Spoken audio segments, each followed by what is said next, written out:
से जो आप टॉपिक बताए हैं उसको एनसीईआरटी से पढ़ लें तो अच्छा रहेगा, उनका एग्जाम बढ़िया जाएगा। 100% बच्चे, जो भी बच्चे इस चैनल से एग्ज़ाम टूर, मेरे भाई हैं, ठीक है, अभिषेक जी हमेशा लगातार क्या ज्वलंत मुद्दों पर बच्चों के समर्थन के लिए, बच्चों को जागरूक करने के लिए और बच्चों को सफलता दिलाने के लिए हमेशा उत्प्रेरित रहते हैं। तो उनके चैनल पे मैं ये आपको आश्वासन देता हूँ कि अगर आप एनसीईआरटी 100% करके जाते हैं और बच्चे, मैं बार बार बोल रहा हूँ, 11th-12th में सेक्शन वाइज पढ़ के जाते हैं, कुछ पोर्शंस को बहुत मजबूत करके जाते हैं और खूब उसी तरह के प्रश्न आपके एग्जाम हॉल में रहने वाला है। और एनसीईआरटी ही मूल मंत्र है 11th-12th वाले बच्चों के सफलता के लिए।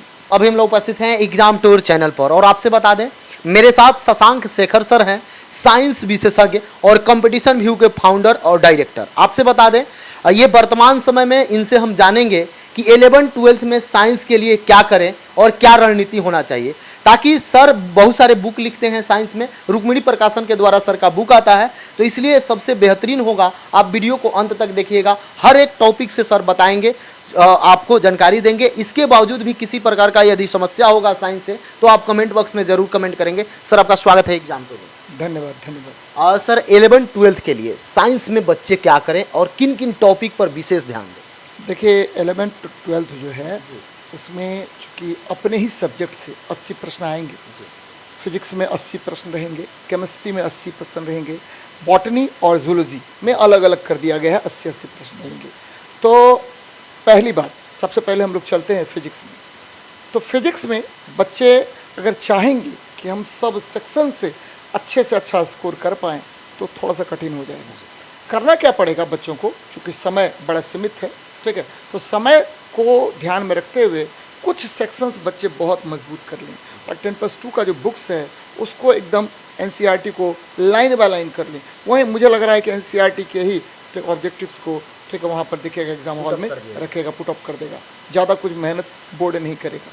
तो एक तो एनसीईआरटी के सभी प्रश्नों का हल चाहिए बच्चों को, चाहे वो, ठीक है, बॉटनी के हो, चाहे जूलॉजी के हो, चाहे फिजिक्स हो, चाहे केमिस्ट्री हो, सबका क्या करना है, तो आपको एनसीईआरटी के लाइन बाय लाइन प्रश्नों का हल कर लेंगे। सर 68 में देखा गया पीटी में एनसीईआरटी से हूबहू प्रश्न उठा दिए गए। एकदम एनसीईआरटी बेसिक बुक है, तो 11th-12th ऐसे भी बहुत अच्छी किताब है।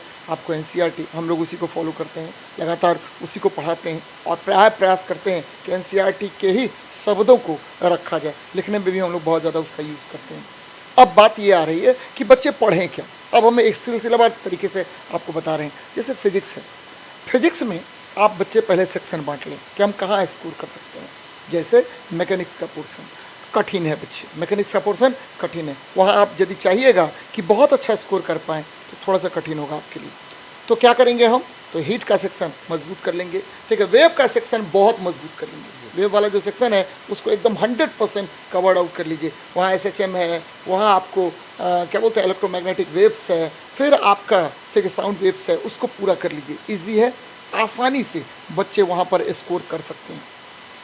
अब चलते हैं हम दूसरा सेक्शन में, heat and temperature, heat and thermodynamics वाला जो सेक्शन है उसमें आप सेक्शन वाइज सारे चैप्टर्स को करिए बच्चे, ठीक है, कहाँ हीट एंड टेम्परेचर है, फिर आपको फर्स्ट लॉ ऑफ थर्मोडाइनमिक्स है, सेकंड लॉ ऑफ थर्मोडाइनमिक्स है, हीट ट्रांसफ़र है, तो पूरा एक एक करके बारीकी से कर लें।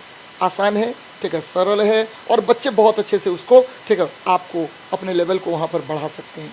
अब आते हैं, ठीक है, तीसरे सेक्शन पर, इलेक्ट्रिसिटी या आपको इलेक्ट्रोमैग्नेटिक इफेक्ट जो है बच्चे आसानी से बच्चे कर सकते हैं, बहुत लाजवाब है, मज़ा आता है पढ़ने में, वो कर लीजिए। इलेक्ट्रॉनिक्स के सेक्शन को, मॉडर्न फिजिक्स का जो सेक्शन है उसको कर लीजिए और बाकी जो बच्चे समय वहाँ पर मैकेनिक्स का जो कुछ पोर्शन है, प्रॉपर्टीज ऑफ मैटर, जैसे सरफेस टेंशन, विस्कोसिटी, जैसे इधर आइए, अगर आप बात कर लेते हैं कि ग्रेविटेशन, वर्क पावर, एनर्जी, फिर इधर बात कीजिए मैकेनिक्स वाला portion, Newton's laws of motion वाला पोर्शन, फ्रिक्शन, कोलिजन, ठीक है, लिफ्ट, ये सब थोड़ा सा देख लीजिए तो बच्चे मैक्सिमम आप इसको स्कोर करेंगे। लाइट वाले सेक्शन को थोड़ा सा देख लीजिए क्योंकि लाइट में बच्चे फंसाता है, आपको फंसा देगा, ठीक है, आपका कनकेव मिरर, कन्वेक्स मिरर, ठीक है, आपको कन्वेक्स लेंस, फिर आपका इधर ये वेब थ्योरी ऑफ लाइट पर आपको फंसाएगा बच्चे, हाइगन्स के प्रिंसिपल पर, ठीक है, फिर आपको यंग्स के प्रिंसिपल पर, फर्मेट प्रिंसिपल, ठीक है, तो आपको देख लेना पड़ेगा अच्छे तरीके से।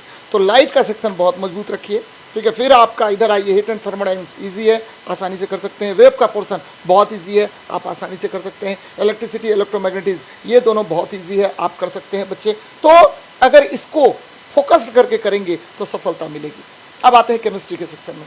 केमिस्ट्री में ठीक है थोड़ा सा लोचा है, क्यों?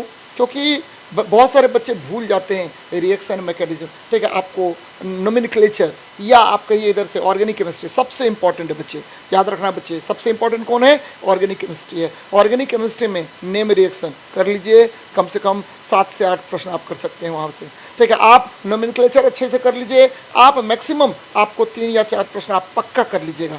चलिए इधर आइए, आपको व्हाट हैपेंड व्हेंस अगर आप अच्छे से कर लेते हैं तो निश्चित रूप से 3 या 4 प्रश्न वहाँ से आपका आ जाएगा। इधर आते हैं, आपको इधर चलिए पीरियोडिक टेबल, अगर पीरियोडिक टेबल ठीक है ऑर्गेनिक इनऑर्गेनिक केमिस्ट्री में आप अच्छे से कर लेते हैं तो 4 या 5 प्रश्नों का आप हल आसानी से कर सकते हैं। इधर आइए, मेटल एंड नॉन मेटल के सेक्शन में आइए, तो मेटल को अलग कर लीजिए बच्चे, क्योंकि यहाँ पर कोऑर्डिनेट केमिस्ट्री से कोऑर्डिनेशन कंपाउंड से आपको क्वेश्चन पूछेगा, डी ब्लॉक एलिमेंट से पूछेगा, फिर आपका लेंथेनाइट एक्टिनाइट से क्वेश्चन पूछेगा। तो अगर आप थोड़ा सा इधर ध्यान में रखते हैं तो बहुत अच्छे तरीके से आप स्कोर कर पाइएगा।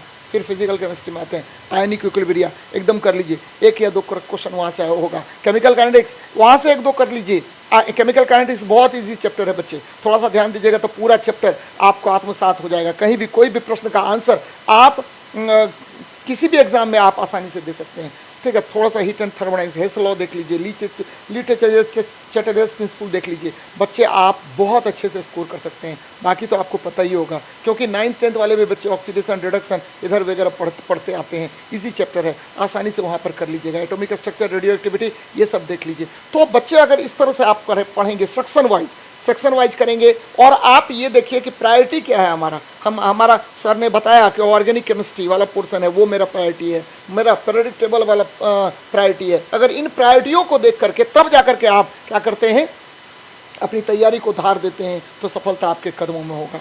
अगर इधर बात करें, बायोलॉजी के सेक्शन की बात करें, तो प्लांट किंगडम, एनिमल किंगडम, ठीक है, इस पर ज़्यादा फोकस होना है आपको, चूँकि जूलॉजी में एकदम लेके जाएगा वो अंदर तक, रिप्रोडक्टिव सिस्टम पूरा पूछेगा। बच्चे बॉटनी और जूलॉजी में दोनों में कंबाइंड जो चैप्टर्स है, जैसे साइटोलॉजी है, जैसे आपको हेरिडिटी एंड वेरिएशंस है, जैसे ठीक है आपको जेनेटिक इंजीनियरिंग है, तो ये सब तो कॉमन हो गया। कॉमन साथ साथ अलग क्या कीजिए, तो एनिमल किंगडम और प्लांट किंगडम को अलग अलग कर लीजिए बच्चे, सफलता आपको मिलना तय है, बशर्ते आप सेक्शन वाइज पढ़ें। मैं बार बार बोल रहा हूँ कि ये कोशिश ना करें कि पूरे सिलेबस को हम कवर आउट कर लें। आप क्या कीजिए, पहले कुछ सेक्शंस को अच्छा कर लीजिए और उसके बाद फिर पूरे सिलेबस पर आइए बच्चे।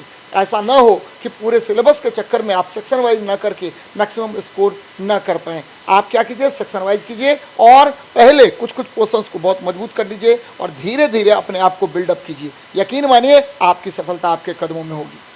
सर बच्चे सेक्शन वाइज पढ़ लेंगे, लेकिन सेक्शन वाइज पढ़ने के बाद जांचना बहुत ज़रूरी है, और एग्ज़ाम का जो समय है वो बहुत कम है।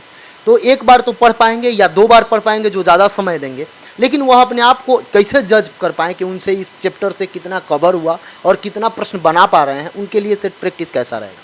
सेट प्रैक्टिस तो बहुत लाजवाब चीज़ है, लेकिन मार्केट में कोई किताब अवेलेबल है नहीं। हम लोग प्रयास कर रहे हैं, अभी हम आश्वासन बच्चों को नहीं दे सकते हैं, क्योंकि ठीक ऑलरेडी हम उस पर काम ही कर रहे हैं बच्चे भी। अभी हमने ठीक है आपको फिजिक्स का, केमिस्ट्री का दोनों का और सेट बनाया है, लेकिन अभी तक हम लोग सॉल्यूशन ही कर रहे हैं। ठीक है, ये बच्चों को अभी वादा हम नहीं कर सकते हैं कि 100% किताब आएगी आएगी, ठीक है, लेकिन हाँ हम लगे हुए हैं और हमेशा हम प्रयासरत रहते हैं। ऐसा नहीं है कि रुक्मिणी प्रकाशन अपने क्वालिटी के लिए जानी जाती है, बच्चे हम लोग मेहनत करके किताब निकालते हैं। ऐसा नहीं है कि पहले से प्रिपेयर हैं और वहीं से छांट करके क्वेश्चन डाल दिए। हम लोग ठीक है नित्य कुआं खोदते हैं, नित्य उसमें पानी पीते हैं। ठीक है, हम लोग प्रयास ये करते हैं कि ठीक है जब वैकेंसी कोई आती है तब जा करके उस समय में उस सिलेबस पर आधारित आपको प्रश्नों का संकलन किया जाए, जिससे बच्चे 100% लाभान्वित हो और सफलता उनको मिले। ऐसा नहीं है कि पहले से प्रिपेयर है, भैया ये क्वेश्चन है यहाँ से उठा करके दे देना है, ऐसा नहीं है बच्चे। हम लोग क्या करते हैं कि उस समय में डिसाइड करते हैं, जब सिलेबस आता है उसके आधार पर हम बात करते हैं कि कौन कौन से चैप्टर से कितने कितने प्रश्न रहेंगे, किस तरह से प्रश्न को रखना चाहिए, प्रस्तुतिकरण कैसा होना चाहिए,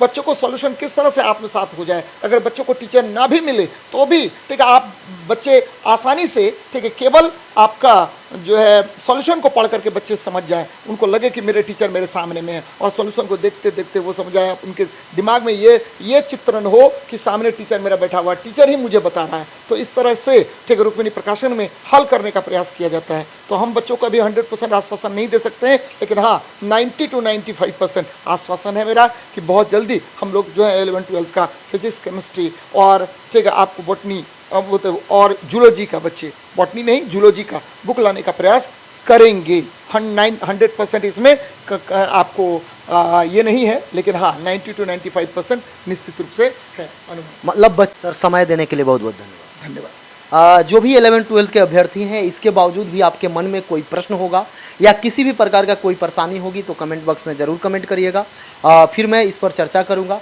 तब तक के लिए जय हिंद, जय भारत, जय युवा।